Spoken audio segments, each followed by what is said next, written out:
Bom dia a todos.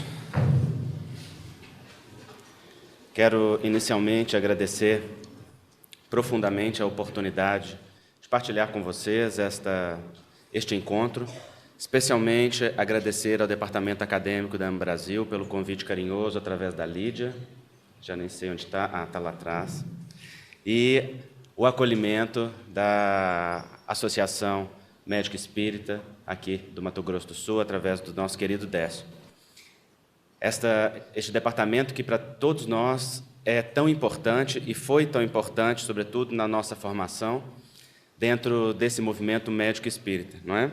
Vários de nós que estamos aqui hoje, compartilhando com vocês esses estudos, participamos do departamento e tivemos a mesma alegria que vocês estão tendo hoje e sabemos do valor que tem estes encontros e estes trabalhos. Nós vamos falar nesta manhã a respeito de auto-amor e autodescobrimento como movimento de paz. E este é um tema muito oportuno, porque o Décio falou muito bem ontem a respeito da saúde como um movimento de busca do equilíbrio, que é sempre dinâmico, e bem-estar físico, psíquico, social e espiritual.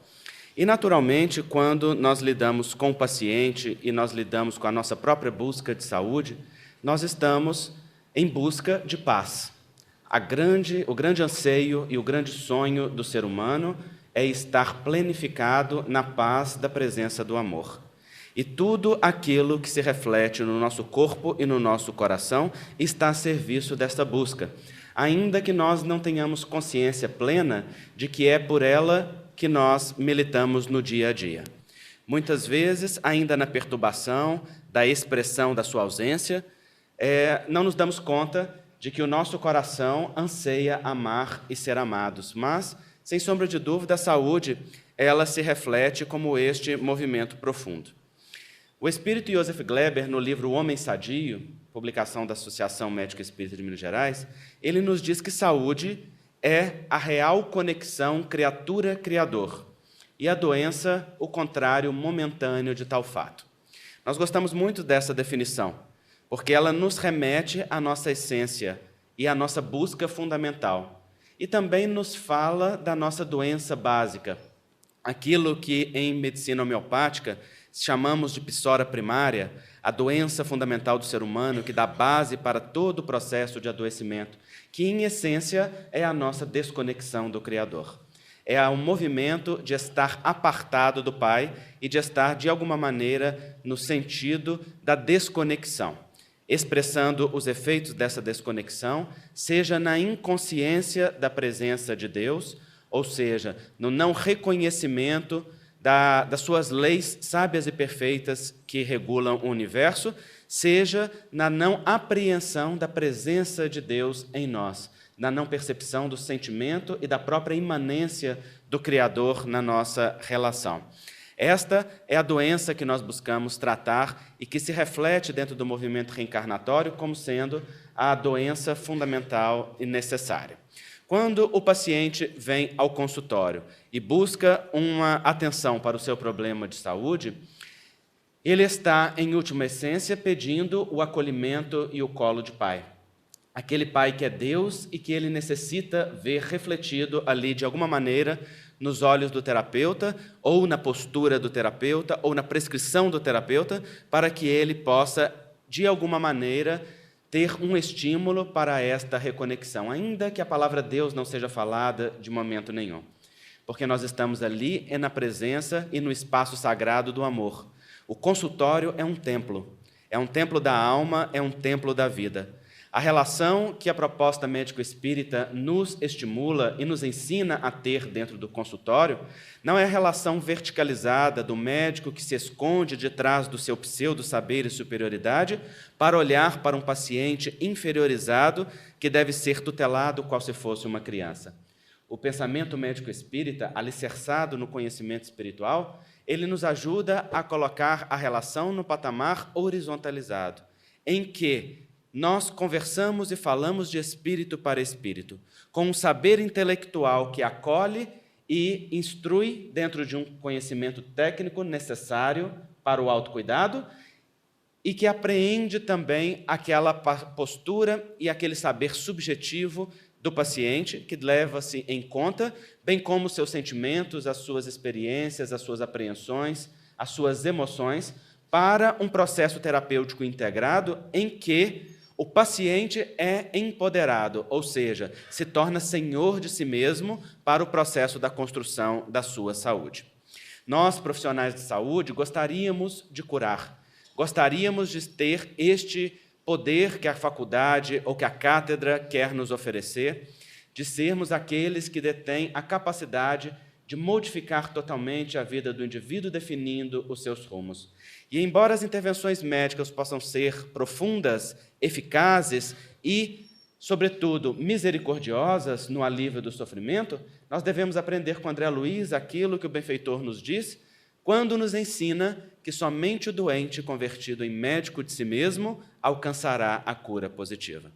Somente aquele que se reconhece que é senhor da própria vida e que, assim como o adoecimento é construção pessoal, também a saúde deverá sê-lo, através de um processo de introspecção sadia, no autodescobrimento, no despertar do auto-amor, que leva o indivíduo para uma ampliação de consciência, seja do seu momento encarnatório presente, seja da sua condição imortalista de espírito imortal. Isto de acordo com o nível evolutivo e com o patamar de apreensão e de capacidade daquele paciente.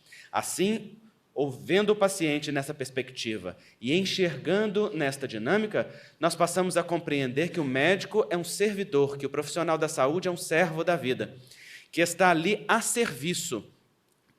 E o serviço transforma-se no viço do ser, ou seja, na grande virtude, na grande alegria, tanto para o trabalhador quanto para aquele que é auxiliado. O profissional se colocando a serviço se reconhece intermediário, se reconhece ponte, médium, para amparar o paciente naquele movimento que o leva ao encontro do seu sentido e do seu significado de vida. Balint, que estudou profundamente a psicologia médica e a relação médico-paciente, asseverou certa vez que não cabe ao médico ou ao profissional de saúde dar sentido e significado para a vida do seu paciente. Mas, sem sombra de dúvida, compete ao médico e ao profissional auxiliar o paciente no encontro de sentido e de significado. Ou seja, nós não temos resposta para as dinâmicas existenciais ou para os conflitos profundos do paciente. Mas, sem sombra de dúvida, podemos auxiliar este paciente a encontrá-los dentro da sua busca, da sua ampliação de consciência e de virtude, que é parte do processo terapêutico, quando o corpo aliviado, nas suas expressões simbólicas da alma, ele dá campo e possibilidade de que o espírito mergulhe no entendimento da dinâmica existencial que se expressa e que se manifesta ali por detrás do processo do adoecimento. E, nesse sentido, vendo o médico como um educador e o paciente como um sujeito capaz de consciência e de virtude, nós devemos considerar também que a grande maioria dos pacientes em humanidade não busca a cura. E que o profissional deve saber disso.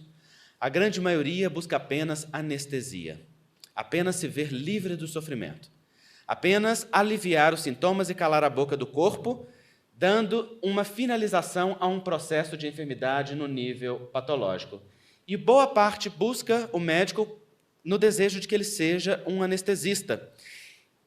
E, através do alívio sintomático, deve encontrar no profissional de saúde desperto e consciente o gatilho para uma ampliação de entendimento a respeito da sua própria condição. E a oportunidade, então, de ampliar a sua possibilidade. Nós referimos-nos a uma antiga história narrada por Platão no livro A República, quando ele nos conta que uma determinada comunidade, geração após geração, nasceu, cresceu e viveu, tendo como habitat uma caverna, toda fechada por todos os lados, tendo apenas uma pequena entrada de ar e luminosidade ao fundo e ao alto.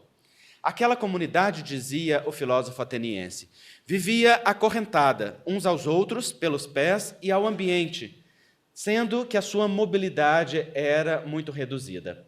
E era tamanha redução de possibilidades que eles nem sequer conseguiam virar-se para trás, para ver que de trás de si havia uma pequena fogueira que funcionava como fonte de calor e fonte de luminosidade para o ambiente interno daquela caverna e que se projetava sobre eles.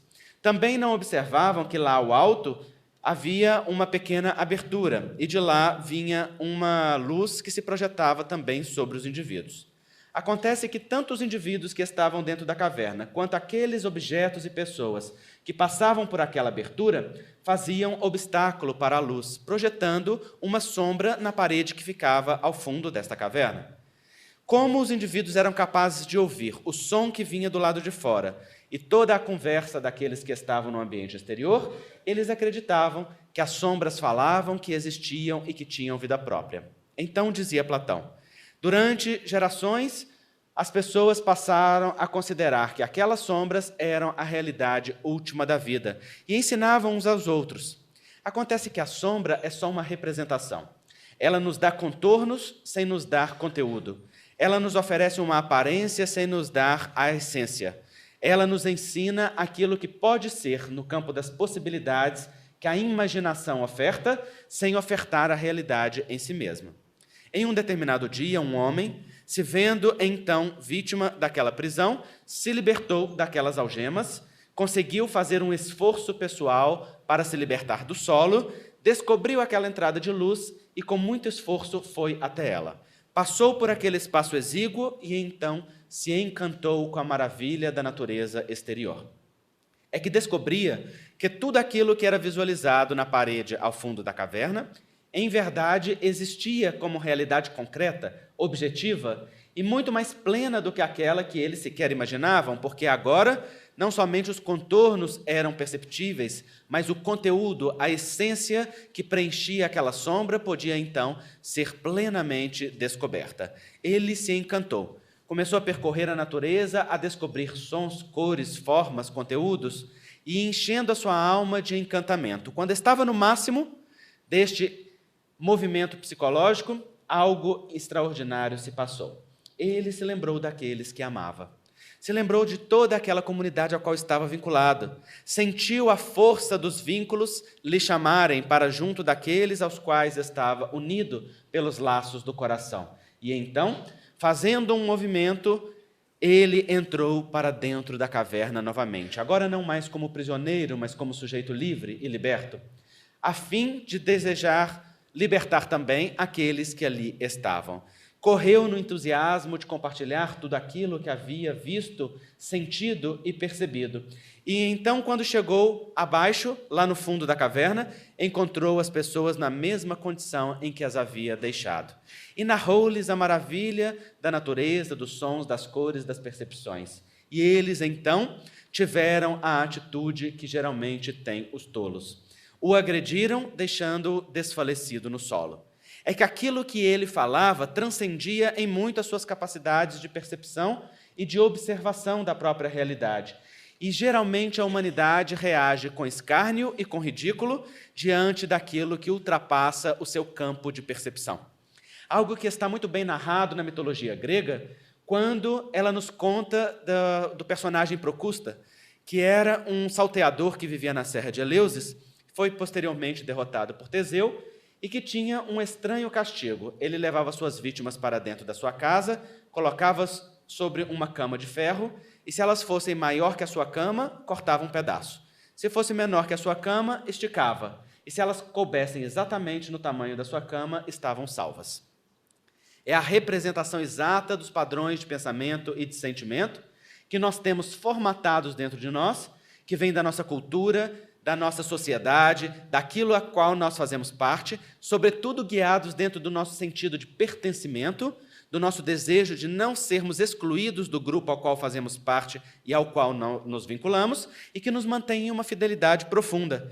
E então nós vamos tentando encaixar a vida dentro daqueles padrões, sem permitir que a vida ultrapasse os limites estreitos do que concebemos e sem permitir também que ela seja menor do que aquilo que nós acreditamos. Vamos adaptando a realidade a nós mesmos, colocando os nossos moldes como representação da realidade e não a realidade como algo ao qual nós devemos nos adaptar.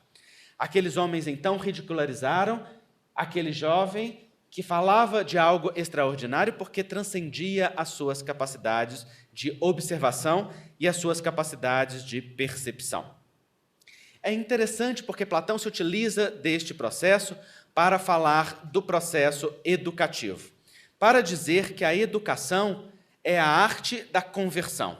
E então ele diz: a educação é, portanto, a arte que se propõe este fim, a conversão da alma. Conversão aqui no sentido de mudança de direcionamento, e que procura os meios mais fáceis de operá-la. Ela não consiste em dar a vista ao órgão da alma, pois que este já o possui.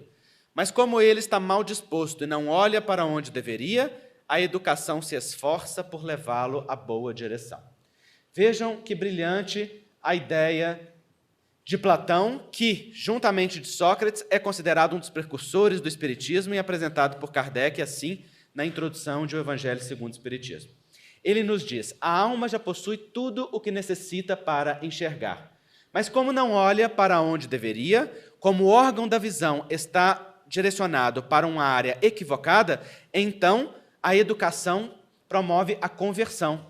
Não oferece à alma aquilo que ela não tem, apenas oferece a ela uma oportunidade de perceber de uma forma mais dilatada, direcionando a sua realidade para algo ampliado. Então, dizia Platão, como o homem perde o tempo olhando para as sombras da realidade, é preciso auxiliá-lo a encarar o mundo da luz, que é o mundo das ideias, que é o mundo da realidade em si mesma. Sair da fantasia para ir para a realidade, que é o autodescobrimento, senão uma ampliação de consciência a respeito de si mesmo. Que é o alto-amor, senão a apreensão da necessidade deste movimento de ir em direção à luz, de olhar para aquilo que é concreto e para aquilo que é verdadeiro. Quando Allan Kardec se deparou com os fenômenos das mesas girantes e, a partir de todo um movimento científico concreto, passou a investigar e dar forma e conteúdo àquilo que hoje nós conhecemos como a doutrina espírita, ele se deparou com uma realidade muito impressionante. Pela primeira vez na história da humanidade, não foi o homem quem explicou o fenômeno, foi o próprio fenômeno que explicou-se a si mesmo. E antes que Kardec fizesse uma hipótese a respeito daquele fenômeno, o próprio fenômeno se anunciou e os espíritos disseram serem os agentes do fenômeno. E disseram que eles, enquanto espíritos, nada mais eram do que seres humanos despidos da matéria, atestando ali, através da mediunidade, sentido natural humano, a sobrevivência da alma e a continuidade da vida. E, através disso, trazendo o conhecimento filosófico e religioso, no seu sentido último, que Kardec, com seu espírito científico, também decodificou dentro do movimento da elaboração daquilo que hoje nós conhecemos sobre espiritismo. Então, diziam os espíritos, o homem não é a matéria, o homem é o espírito que habita a matéria, não é um corpo que tem espírito, é espírito que está no corpo.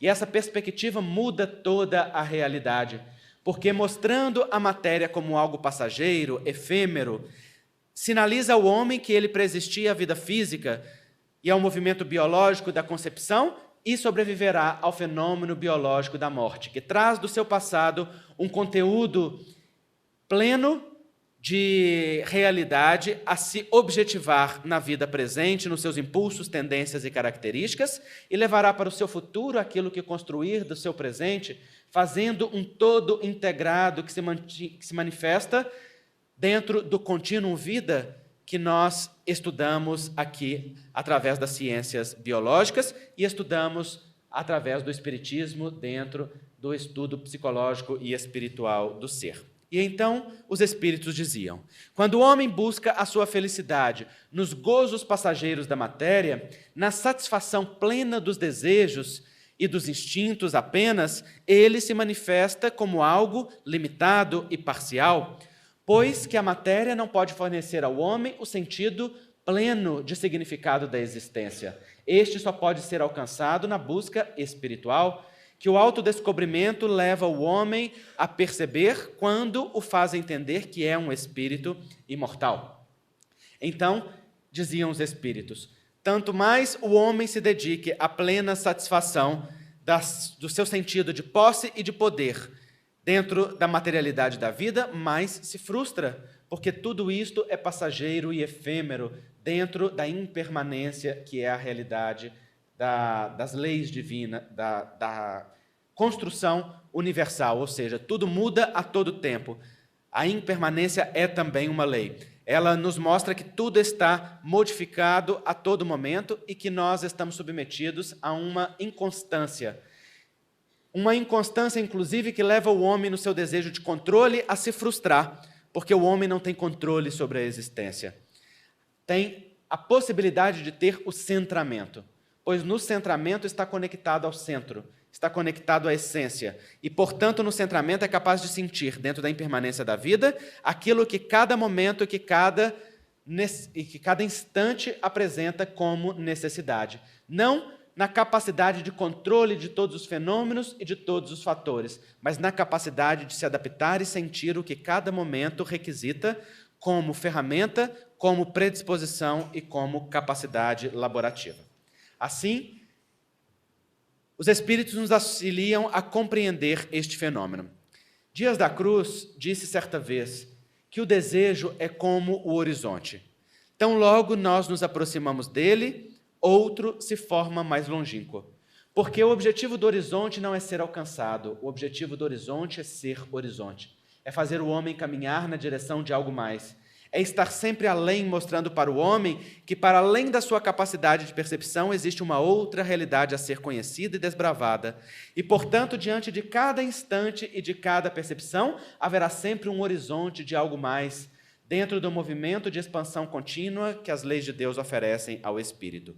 Assim, dizia o benfeitor, o desejo é como o horizonte, não é finalidade em si mesmo, é instrumentalidade. Quando o homem se guia na satisfação dos desejos, se frustra, pois tão logo um desejo é satisfeito, ele abre campo na alma para outro desejo ainda maior. O universo dos desejos, ele é insaciável, porque o desejo é combustível, não é finalidade. O desejo é instrumento dentro da lei de evolução, não é propósito. No livro Pensamento e Vida, Emmanuel nos ensina a entender que o desejo, a inteligência, a imaginação e a fantasia são instâncias psíquicas importantes para o fenômeno da evolução, mas que acima de todas elas está um núcleo divino chamado vontade, que é colocado por Deus como força motriz para o homem. E este núcleo divino, vontade, guia o homem na disciplina dos desejos, na disciplina da imaginação e no direcionamento positivo da imaginação para o despertar da inteligência e para o despertar das potencialidades da alma. E então eles dizem, quando o autodescobrimento guia o homem neste despertar da vontade divina para a construção superior, então comanda-nos para algo muito profundo e algo muito duradouro. Porque o desejo limita-se às experiências presentes e passageiras, enquanto a vontade elabora e estrutura um movimento que pode ser realidade para a eternidade. Não sendo, portanto, material, a realidade íntima do ser humano não é preenchida pela matéria. E o grande sentimento de vazio que o homem possui, que a psicologia descreve como um sentimento de incompletude, de sempre busca, ele não é o sentimento da falta de posses, da falta de possibilidades materiais, como crê o homem na sua busca desenfreada por obter e por possuir. É a falta de presença e de contato com a própria essência divina. O vazio existencial que há na intimidade do homem é a falta de amor em sua plenitude mais profunda. E, portanto, é para esta falta de amor que é necessário olhar. No entanto, diz o benfeitor Dias da Cruz, a falta de amor que faz falta ao homem não é aquele que ele busca fora. E assim sintetiza o médico espiritual. O amor que faz falta não é o amor que não se tem. O amor que faz falta é o amor que se retém. É aquele que existe na própria natureza humana, como a sua natureza intrínseca, guardado no interior do homem como um diamante bruto guardado no seio da terra. necessitado de ser descoberto e trazido à superfície para brilhar e refletir a grandeza do amor de Deus, que é a própria luz da vida. Este amor que faz parte da essência humana é que é desperto dentro do movimento do alto amor. Porque o alto amor, quando legítimo, ele leva o homem neste mergulho profundo da autopercepção, da autopreservação, não dentro da sua personalidade passageira, mas dentro da sua essência divina de ser imortal, construindo para si uma estrutura de despertar das potencialidades da alma e de desenvolvimento integral e pleno das possibilidades e das potencialidades que a encarnação lhe oferece. Acontece que a encarnação, dentro do corpo físico que nos acolhe e das experiências materiais que oferecem, ela funciona como um amortecedor que faz com que as percepções e as sensações, sobretudo a consciência espiritual, estejam momentaneamente amortecidas, estejam momentaneamente obnubiladas pela própria impressão que a matéria nos oferece, nos possibilitando as experiências aqui na vida em família e em sociedade e requisitando de nós o esforço do despertar consciente para criar novos hábitos e novos automatismos dentro do movimento da vida e do comportamento pessoal. Nós trazemos do nosso passado espiritual hábitos e impulsos que já vêm para nós como automatizados e que são reforçados na encarnação atual através do grupo ao qual nós nos vinculamos, pois nós não só obedecemos em regime de fidelidade àqueles movimentos que são do nosso passado espiritual e aquelas relações que já se estabelecem, como também estabelecemos vínculos de fidelidade com o sistema ao qual pertencemos, estabelecendo um movimento de fidelização àqueles hábitos familiares, que tantas vezes são de difíceis modificações, porque nós lidamos com os hábitos dentro de uma superfície muito estreita, sem olhar para a profundidade dos vínculos que ali se estabelecem. Há um poema muito interessante. Ando pela rua. Há um buraco fundo na calçada. Eu caio. Estou perdido, sem esperança. Não é culpa minha. Leva uma eternidade para encontrar a saída. Este é um primeiro movimento dentro dos nossos hábitos e dos nossos automatismos. Na inconsciência, nós andamos pela rua. Vemos o buraco, não vemos o buraco, caímos. Estamos nele, estamos perdidos, sem esperança. Não temos nenhum sentimento de responsabilidade diante do fenômeno que se apresenta ali na nossa vida. E então, nós levamos uma eternidade para encontrar a saída, porque é desconhecido aquela experiência. No segundo momento, nós andamos pela mesma rua. Há um buraco fundo na calçada. Finjo não vê-lo. Caio nele de novo. Não posso acreditar que estou no mesmo lugar. Mas não é culpa minha. Ainda assim, leva um tempão para sair. Passamos pela mesma rua, a rua do hábito, a rua do automatismo, a rua daquilo que é conhecido, daquilo que é estabelecido. Caímos no mesmo buraco em que estamos ainda vinculados. Fingimos não vê-lo. Por quê? Porque já temos ainda vínculos com aquele hábito, não é? Com aquele gosto, com aquela característica, com aquela tendência. Kardec diz assim em O Livro dos Espíritos, quando ele pergunta aos espíritos, será que o homem pode vencer as suas más influenciações pela sua própria vontade?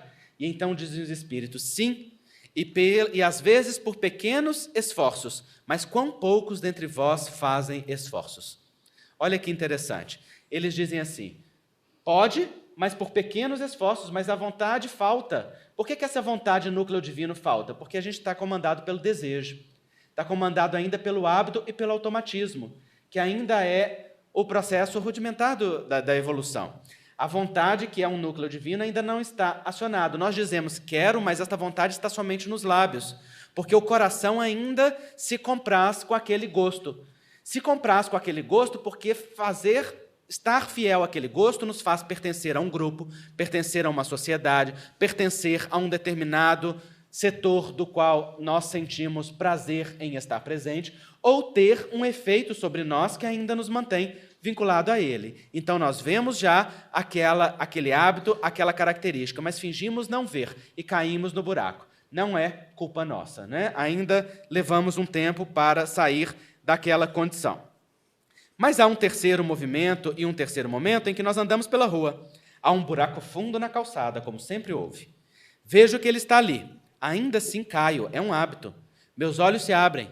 Sei onde estou. É minha culpa, saio imediatamente. Aqui já tem um outro movimento de ampliação da consciência. Há a percepção do hábito, há ainda o reflexo automatizado repetindo o movimento. No entanto, no autodescobrimento e no autoamor, eu já olho para aquele hábito, eu já sei que é responsabilidade minha, já sei que me vincula a ele por um gosto, por uma tendência, por uma fidelidade, por algum padrão, e agora eu consigo sair mais rápido dos efeitos daquele impulso automatizado, porque consciente de que ele se radica nas minhas próprias decisões e nas minhas próprias características, também movimento os recursos para estar novamente em uma situação diferenciada. Num quarto movimento, então, nós andamos pela rua. Há um buraco fundo na calçada, e neste quarto movimento, nós damos a volta no buraco. Passamos ainda pela mesma rua, ou seja, ainda tem um nível de hábito. Sabemos que está lá o buraco, o perigo, ou aquela circunstância que nos aprisiona em alguma questão, mas mesmo assim nós ainda vamos lá e caímos. Mas agora, neste movimento, nós não mais nos permitimos cair, nós damos a volta. Já tem um começo de autossuperação.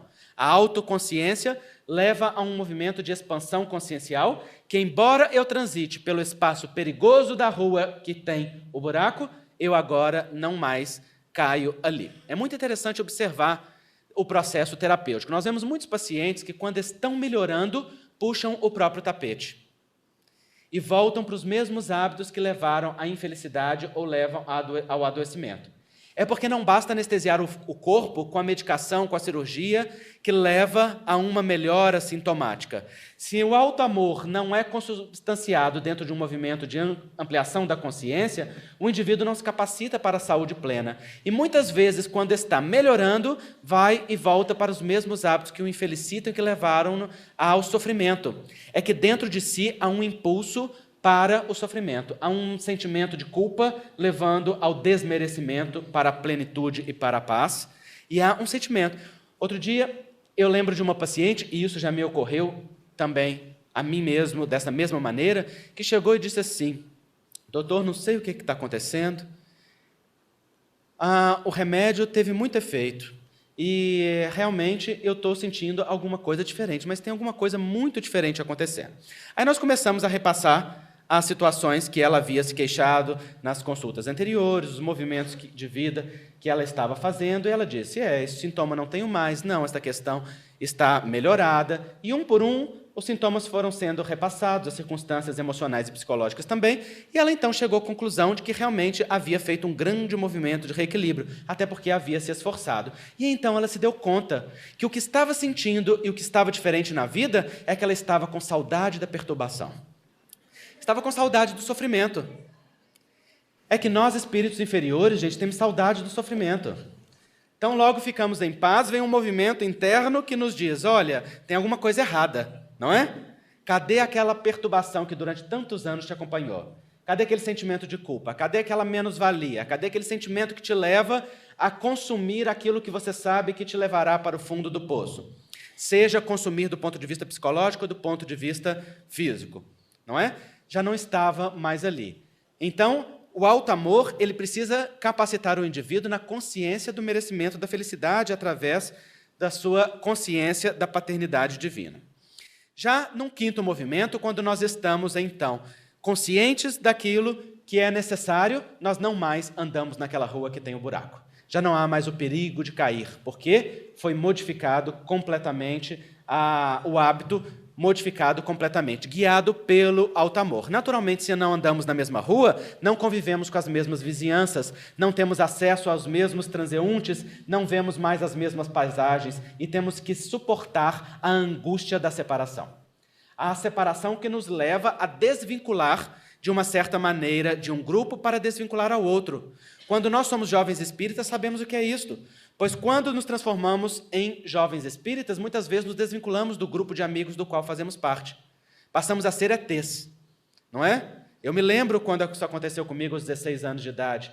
Eu não tinha mais afinidade com aquelas pessoas e sofria porque gostava delas como indivíduos, mas não tinha mais o interesse de comungar dos mesmos hábitos. E somente com o tempo eu fui percebendo que os amigos que eram fiéis retornariam, depois no respeito ao seu novo padrão de vida, e que novas amizades, e essas talvez mais profundas e mais substanciosas, se manifestariam no tempo através das afinidades espirituais. É uma angústia que é necessário ser suportada dentro do processo da renovação íntima ou da transformação pessoal, que é a angústia da separação.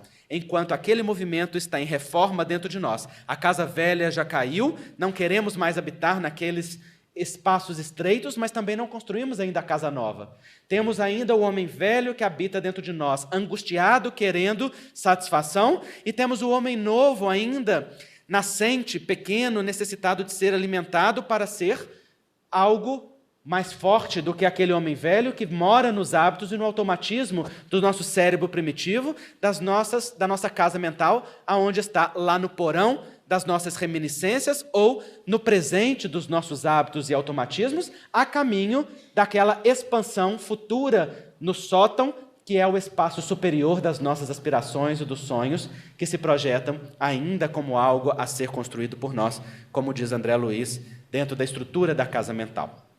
Então, há que suportar estes movimentos e, inclusive, olhar para os nossos vínculos amorosos, pois, por vezes, nós nos mantemos muito vinculados a um determinado hábito e condicionamento por fidelidade àquele sistema do qual fazemos parte. A um pai, a uma mãe, ao qual amamos profundamente, a um avô, a um tio, a alguém que faz parte da nossa ancestralidade, e aquilo passa ali de geração para geração como um movimento energético, e nós mesmos reencarnados em diferentes etapas daquele movimento reencarnatório familiar, fazemos uma manutenção de tendências e de comportamento com um grande sentimento de pertencimento àquele grupo, sem conseguir nos desvincular, porque o que está por detrás do hábito do automatismo não é um movimento destrutivo, é um movimento de amor e de fidelidade.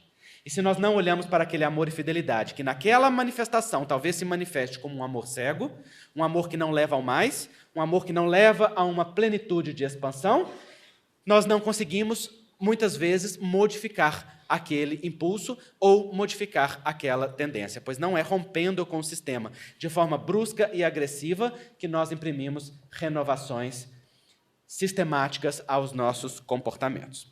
O alto amor, portanto, ele pode ser resumido nesta pirâmide que está expressa no livro Alto Amor e Outras Potências da Alma, escrito em parceria com Dias da Cruz. E então, aqui está dito que o prazer, as satisfações e as alegrias da alma são um pedaço muito superficial. É preciso aprofundar-se para o autocuidado e para o auto-perdão, porque eles representam um movimento de alto amor muito profundo. Quando a gente se pergunta o que alimenta a nossa alma, olhando para os nossos deveres, nós nos responsabilizamos diante deles. E olhando para o autoconhecimento e o contato com o coração, nós caminhamos para uma busca profunda. Só esta pirâmide já dá uma palestra de muito tempo, não é? Nós não vamos aprofundar nela porque não é o que comporta o nosso tempo, que já está esgotado. Eu quero me ater, para terminar, somente neste último ponto. O grande movimento do alto amor não é nos levar para os prazeres que nos aliena de nós mesmos na satisfação plena dos desejos. O grande movimento do alto amor é nos reordenar perante a ordem divina. É nos fazer, de forma sábia, sintonizados com a grande ordem universal, pois a lei divina ela é ordenada e ordenadora em si mesma. Nela já está inscrito todo o movimento, não só de fluxo, como de retorno à ordem. E sempre que nós ferimos a ordem, acionamos um movimento de recurso para voltar à ordem. As doenças se inserem, inclusive, em fenômenos simbólicos deste movimento.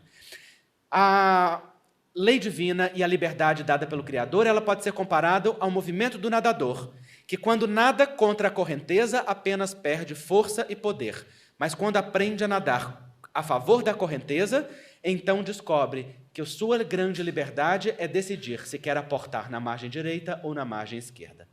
não é de resistir ao fluxo, mas dentro do fluxo, decidir aquilo que o fluxo lhe permite. Então, o grande movimento ordenado na alma, que representa alto amor, é quando dentro da alma nós aprendemos a dizer: seja feita, Senhor, a sua vontade. E aprendemos que a grande oportunidade do livre-arbítrio não é de querermos afastados de Deus, é de querermos em Deus e de querermos com Deus, através de um movimento em que permitimos que a vontade divina nos guie através da nossa própria vontade, quando silenciamos os desejos e a vontade do ego para permitir que a essência divina e perfeita se expresse na sintonia plena com o Criador, dizendo a cada momento da vida qual é o sentido e o direcionamento que nós devemos dar para as nossas vidas, pois, sendo divinos em natureza, estamos destinados a divinos fins. E este divino fim é sempre perfeito e é sempre belo. Assim fazendo, diz Joana de Ângeles, nós não dizemos na nossa intimidade: